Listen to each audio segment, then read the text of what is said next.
What do you reckon has been your biggest learning since you've been a business owner?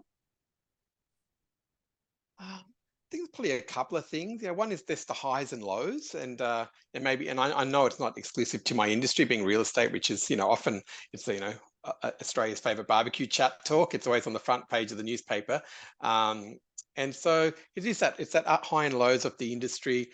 Um, but we do celebrate the wins, and we really focus. On celebrating and being, patting each other on the back. I guess the couple of things that I really focused in this business was focusing on the customer.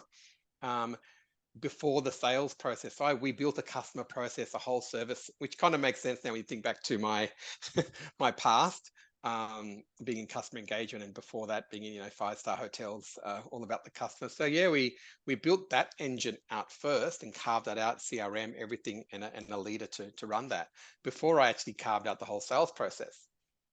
And when I say we had a sales process, but it wasn't carved out with scripting, it didn't have that whole stage that it has now. Um, you know, so that's probably something I look back on and say, okay, well, maybe sometimes I could have done the other way and really focused on the sales first and customer service second, but it's working now. But that probably took a little bit of time to get moving. But probably that highs and lows. A budget's probably something is probably another one I'd look at. So in corporate world, you have these big budgets that we're responsible for, but ultimately there's always money around because the company has money to support. When you work at a company like yours, that worth Hmm. trillions of dollars, it's another story. But for me, it's not just folks running forward with the sales and the marketing, getting everything done, but also keeping a sharp view on my forecasting and the P&L. And something I've always done in my corporate world, but as an entrepreneur, I took my eye off the ball a little bit because you get more focus on actually doing. I didn't have to report to a board like I had to do in the corporate world every Yeah. month, and all those things that we had to prepare board papers.